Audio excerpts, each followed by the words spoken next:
What B, what a C, what a do. Welcome back to the channel. I think I need to come with a better intro. But yeah, that's what we're going to run through right now. So today, I just wanted to go into more detail about controlling your emotions and trying to get to that next level. Yeah, so this one's going to be a bit of a personal one. This one's just more about me, and I'll use my situation for an example about controlling your emotions. So the emotion we're going to talk about today is basically anger, and how if you don't control your anger, it will control you, basically. So yeah, let's just get straight into it. So I would say I've not known my dad longer than I've known my dad. And when I say that, you might be like, what the hell do you mean? Like, because I heard someone use that, do you want to call it analogy or phrase? I've said, okay, so we'll use it as a phrase. I've heard someone use that phrase before. And when they used it, I'm like, what do you mean by that? That doesn't make no sense. How can you not know someone longer than you know them? And sitting back and thinking about it now, especially when I just did that video the other day, kind of came to me. And basically, it's like growing up, I'm very stubborn. That's one thing about me. And I'm very, I don't even want to say like it's my way or the highway, but I want to do things my way. And if it doesn't work out, then I want to do it and find out myself that it doesn't work, if that makes sense. So I don't like it when someone tells me what to do. If I feel like someone's telling me what to do, I'm very much the person is how you talk to me. So you can tell me down that road there's a pot of gold, but if I feel like you're dictating to me how you're telling me, I'm not going to do it. And I've always been like that.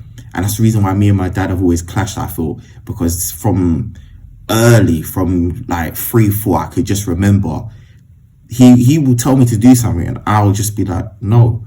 And it's not a disrespect thing. Like I no matter what me and him had, or we didn't always see eye to eye, it's not like I've never respected this guy, because he's done a lot. That we've never gone hungry, we've never not needed anything, and he hasn't tried his hardest. I've never felt like this man's never loved me. Like, I can't complain. Like, this guy, when it comes to being a father, like, he's still married to my mom to this day, over 35 years of marriage. Like, it's, I've heard stories of, dads that have never been there. I can never say he was never there. The man's always there. The man's always championed my corner, always told me that I can do anything I wanted to do. Like, I'm not knocking the man, but there's been times that we've clashed. Like, it happens, innit? It happens. But I feel like some of us grow up and we don't, like, obviously he's not perfect and I'm not perfect. And I feel like a lot of guys, we grow up and we don't have that conversation with our parents or with our father. And I feel like maybe there's conversations that we should be having. But yeah, back to sorry, I just drifted there. All of this is just coming to me, so like, just bear with me. This is, I don't normally do this, but I also think this is therapy as well, because with me, I keep a lot in. I wouldn't even say bottle it, but I just don't, want to talk. I don't feel like talking, but I feel like this is good therapy. This whole YouTube experience is good therapy for me. Like, even if I don't ever get like 1 million views or make 10,000 a month, like this, I just feel like this is good therapy. So yeah, thanks for listening if you got to this point. What was we was talking about? Not knowing longer than I've known him. So yeah. I would say I'm hard-headed. I wouldn't even say hard-headed, but I'm quite stubborn. So like, that being said, whenever me and my father got into a disagreement, or I didn't like something that he did, I would stop talking to him.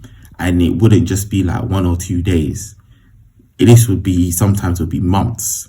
So looking back on it now, all them times I stopped talking to him, like, that's bits of our progress, or our connection that a father and son would normally have, those periods, those gaps that we would stop talking, it kind of would hinder our progress, if that would make sense.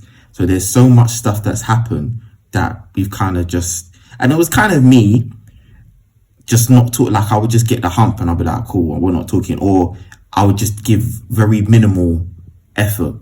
So that being said, like there's a lot of time that's gone past that it's just like, I don't really know this guy.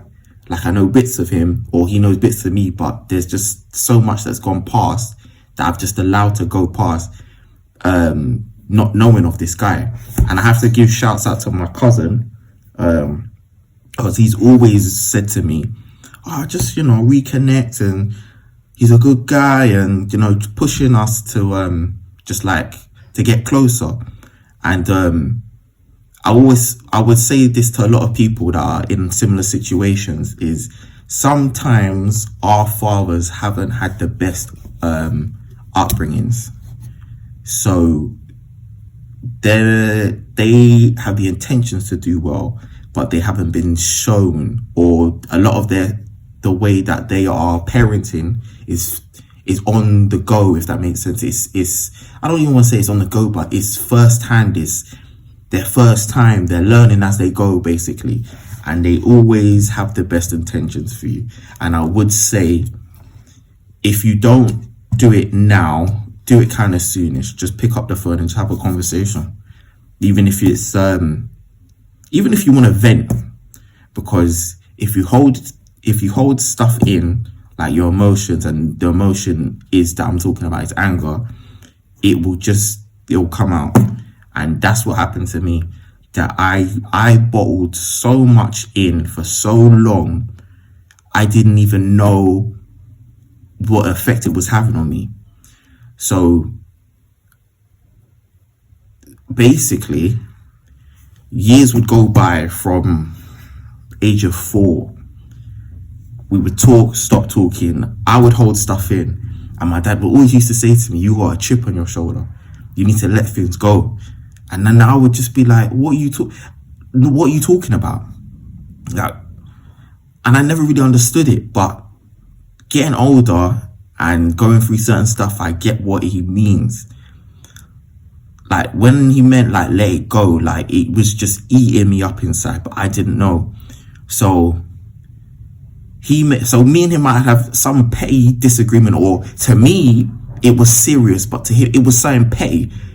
Like for example, something so trivial, like do the dishes. And there's like, so for me it was me, my brother and my sister, and I'm the middle child. My brother's the youngest, and my sister's the oldest. Middle child syndrome, if you want to say that as well. But then there'll be times that I'll be asked to do the dishes. But for me, I'm all about fairness and equality, if you want to call it that. So when he's telling me to just do the dishes, I'm always like, why is it always me?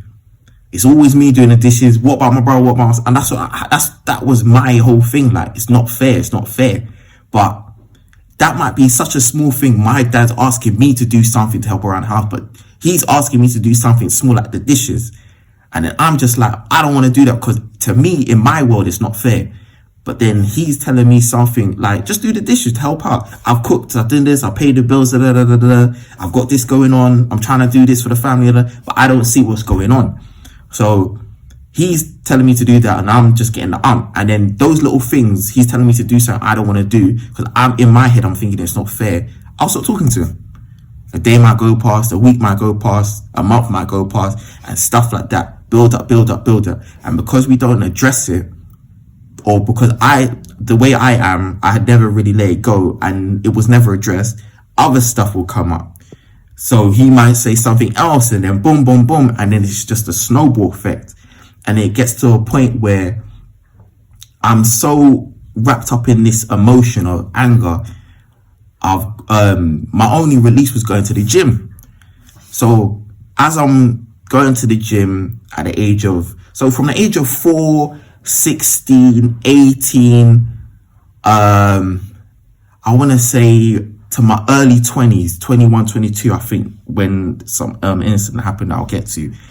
I'm going to the gym, but as I'm going to the gym, I've got this anger inside of me. But when I'm going to the gym, I'm releasing this anger. So I'm not thinking about it, but my motivation was just like my dad. I'm gonna prove you wrong. I'm gonna get bigger than you. I'm gonna get stronger than you. Boom, boom, boom. And I'm not realizing I'm working out, but as I'm working out, I'm getting bigger and stronger. And I've never had any incident up until something I'm gonna talk about, where I've had to see my full strength. But as I'm working out and getting bigger, I'm not realizing I'm getting bigger. So when people are seeing me, people are like, yo, Jay, you're getting kind of big. But I don't realize that, because I'm so focused and I'm so wrapped up in my own anger. I don't understand what's going on. But the gym, I love the gym. Even to this day, like, I love the gym. So like, especially at that point, I was just working out non-stop, twice a day, every day. Just craziness. I would recommend going to the gym from like when you're from the age of, again, I'm not like a fitness guru or whatever, but if you're sorry, I'm going off topic, but stay with me. If you're like 16, 17, 18, those are the perfect years to go gym, because it doesn't take a lot for you just to puff up. So yeah, so I'm working out, and then there must have been a time where me and my dad, it just was so tense and so toxic. Like, it got to the point where I knew when something was going to kick off between me and him, because I could just feel it. So there was stages in my life where I knew how to navigate around him. Like, if he was downstairs in the kitchen, I would wait for him to leave. If he was doing something where I needed to do so, I'll wait for him to leave. But it got to the stage where it was like that. Like, and also to put this in perspective of how toxic it was, I would see him on the roads and not say nothing to him. And this is the same dad that we live together. Like, he's still with my mom. Like, they're not separated. Like, we live together in the same house. But I'm the type of guy, if you do me wrong, I'll take it to my grave. I'm that hard on my principles. I'm that hard on stubbornness. I'll stand on it. And I was just, it was very toxic at one point, because I had feelings that I had inside that I just didn't talk about, and I was suppressing it so much. It was just so bad. It was so toxic. And then I remember there was one time I was going through something in my life where I wasn't really happy. I was trying to get stuff done. Like, I was trying to figure out what I wanted to do. I was working at McDonald's at the time, and I was also going uni. And when you're a young man and you're not too sure where you want to go, but then money's not great. And then I remember this is going on, and then my dad must have turned to me when I was downstairs. I think I put the wash on, and he just said to me, I need you to start contributing in the house. And then but it was the way he said it to me. And again, I've got no problems doing it. So when he said it to me, it was kind of like he was dictating to me. And bearing in mind, we haven't been talking properly for a while. And then when he said this, I kind of took it on the defense, like, no. And my reason for that, to this day, I can't remember exactly the words that we had, but my reason for that was, for me saying no, was because at the time it was like he was demanding money from me. And I was like for me, it was like, I've got no problems giving to the house or contributing, but it's like we haven't sat down and had an adult conversation, as in how much you get paid, how much can you give, do you get paid twice a week, do you get paid a month? And this is when it comes down to me getting, I don't like people telling me what to do or how they tell me how they talk to me, because it's like, you can't stand there and demand for something and you haven't had an adult conversation. And this is always how I've been since the age of 4. I don't mind you telling me you need me to do something. It's the way you tell me. Sit down and have a conversation with me. And that's all I wanted. And he basically said to me, because I don't believe I articulated it like the way I'm articulating it now. So this is another reason why things blew up. But this is what was going through my head. That you haven't sat down, had a discussion. You haven't said to me you want it every 2 weeks. You haven't said to me you want how much I can do. You haven't said to me, oh, you've got a brother or a sister. We can sit down and break it down. Like, my brother does this, my sister does. None of that. I just felt attacked. I felt like Why are you coming for me? Whenever I can help, I help. But now it's like you're demanding me to do this, but you haven't spoken to me. You're just dictating to me. And then whilst that's going through my head, all that's come out of my mouth is no. Then the next thing he's responded was something on the lines of, well, you can't just live here if you're not going to contribute. You can leave, or something like that. And then I lost it. Because I remember he kind of like stood up and kind of puffed his chest out. And you have to remember what was going through my head at the time. Because I have my own situations going on, like I'm not happy in my life. I want to do better, but I'm just getting X amount of pay, but I'm trying to work out what I'm doing in college and stuff like that. And then me and him aren't really on talking terms. And I've built up all this anger from then. I just snapped. It just snapped. And then I've grabbed him and I've put him up against the wall and I've just held him there. And then as I've held him there, it's just like everything, I just went black and everything just came out of me. All the years of frustration, all the anger I held in, everything. And then my dad was just like, Jerome, stop. Jerome, let go. And I remember when he said my name, and I remember when he looked at me, and it was the look I'll never forget, like, okay. It was like the okay. This is serious. Like, okay, I can't do anything right now. Like, he's got me. And then I remember I was kind of taken aback, like, wow. This was everything built up to this one moment, and I've got you pinned up against the wall. And then I just remember the look in his eyes. I don't want to say it was fear, but it was almost like he understood the gravity of the situation, and he understood, like, this is real deep anger. And then all it was I looked at him, and then when he said my name, it wasn't even like an angry he said my name. It was almost like shock, I think it was. And I just let him go. And when I let him go, I just walked off. And we never spoke for a good couple years properly. We never spoke. But I can honestly say, I don't regret getting angry on what I did.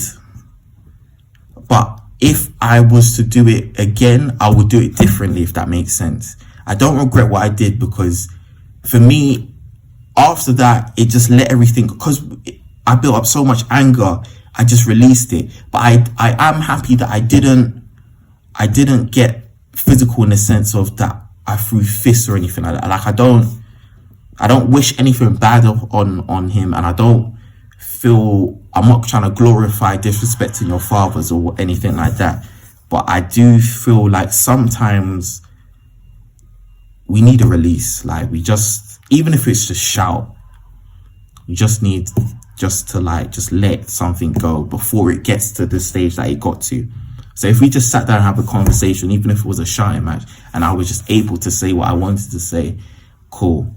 But the situation happened, it happened. We stopped talking for a while. We got back in contact.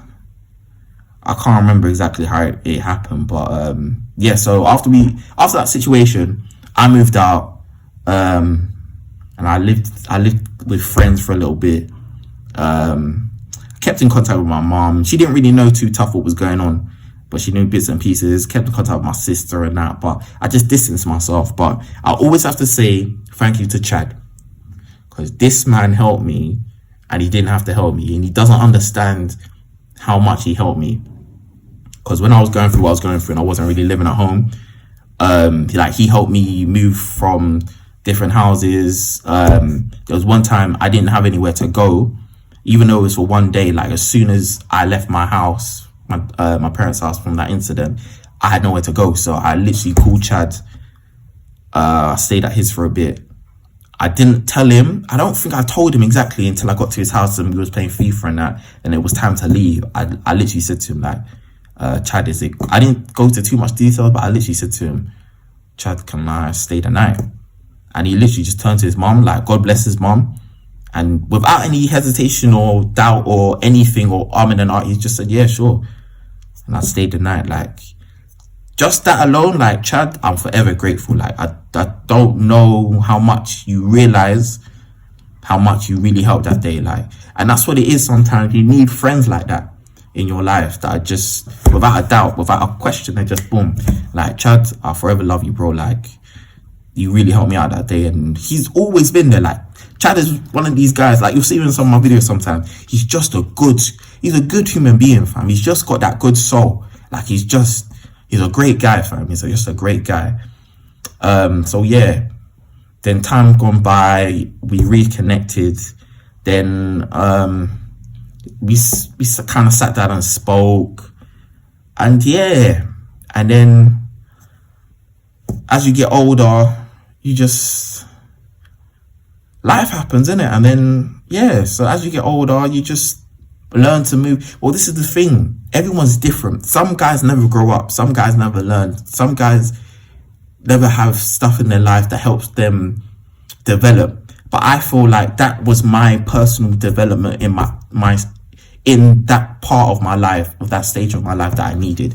Because before that, even before me and my dad blew up, I was just so angry. Like, I told you I used to work in McDonald's. I remember Chad, because Chad used to be my manager, and I was chatting to Chad one time recently, and he was saying to me, "Oh, do you remember that time you was at the drive-thru and one customer must have said something to you? You dragged him out of his seat and through the window, the drive-thru window." I'm like, damn, I did. Like, I was just so, I don't want to say that I'm a bad guy or I was the baddest, that I was doing this. I wasn't, but I was just so on my principle. I was just so, I was just in a, it was literally, you could say the wrong thing to me and that's it. I had such anger. I was just so not happy. I had so much inside that I was just, it kind of scares me to this day, what the stuff I used to do. But yeah, I did that. Even meeting certain people, there's guys that I meet today, and I think if I met you 5, 6, 10 years ago, me and you would have problems. But now I know if someone I meet annoys me or their spirit, I don't take to their spirit, I just move away. Or I just minimize the conversation. I don't just give too much in the conversation. Or if I have to interact with them, I just let them say what they have to say and I just let it go over my head. And that's basically what I wanted to say to everybody when it comes to like controlling your emotions, especially anger, because I've lost jobs over anger. I remember there was one time I was doing iKid home deliveries. I love that job. But I remember I was paired up with this guy. And I said to my manager at the time, please don't pair me with this guy. Because with me, I can already know when I don't like someone or what their personality is. And I remember this guy, his name was Baz. Oh, we was doing one job and he must have said to me, "Oh, why are you being lazy for? You could take more." And bearing in mind, when you're doing home removals, you're picking up chest of drawers, you're picking up heavy stuff. And it was my first day. So I said to him, I'm new, I don't want to break my back. And he just kept on going and going. "Oh, pick it up. Da, da, da, da, da." And I remember we got to the van after I've gone downstairs for the first load. And he was just there talking. And he puffed up his chest to me. And I said, "What?" I just lost it. I grabbed him, shoved him in the van. And what made it funny was this man, I must have been 18, 19 at the time, maybe 20. And he's in his mid-30s. And I'm just grabbing him and swinging him about. And there's nothing he can do. And he's trying his hardest. And I'm just grabbing him. Like, one of them dolls and rag dolls. I'm just swinging him. I'm pinning him down. And there's nothing he can do. And he kept saying to me, hit me then. And I thought to myself, why does he want me to hit him so bad? And then I clocked. I let him go. Then he calls the boss. He's like, Jerome did this, da da da da da. And then we had to drive back to the depot. And then throughout the whole journey there, I was just quiet. I just thought to myself, oh, fuck, man. And I was only there for 2 weeks. Bear in mind, I was at this job for 2 weeks and I was making over $750. I think it was $750 a week. I was loving it, fam. I was doing so much overtime. And I just thought to myself, oh, you mucked up now, innit? You put hands on her brother. And that was it, fam. But bear in mind, the journey there, he was quiet, fam. It wasn't until we got back to the depot, and this was when there was an inspection as well. So the top boss was there, and my manager was there. So when he's come back and Baz has called the manager, and obviously we had to drive back early to sort out the situation. As soon as we got out of the van back to the depot, that's when he started kicking off in front of all the bosses, and then they were just like, they had to let me go, and especially because I was just on my probation as well. So yeah, that was it. But control your emotions, or they will control you. That's basically the long and short of it, is control your emotions before they control you. Yeah, so hopefully you like the story. There's bits in the story I haven't said to anybody. I haven't even really sat down with my dad and spoke to my dad like this, or my parents like this, and talked to them. So this is just me being a bit vulnerable. But hopefully you like it. Chad, always got love for you, bro. You've always helped me out. Yeah, like, comment, and subscribe. And I'll be honest, man, I'm loving this YouTube thing. I'm loving this. This is my therapy, innit? So let me know in the comments what you think. Just like, run it up, and yeah, just please, like, girls, control your temper, and guys, just control your temper. Just don't let anyone draw you out, fam. Don't. You're the master of your own destiny, and the worst thing is to do something you don't want to do because someone else made you to do it. That's just crazy. But I love you all. Thank you.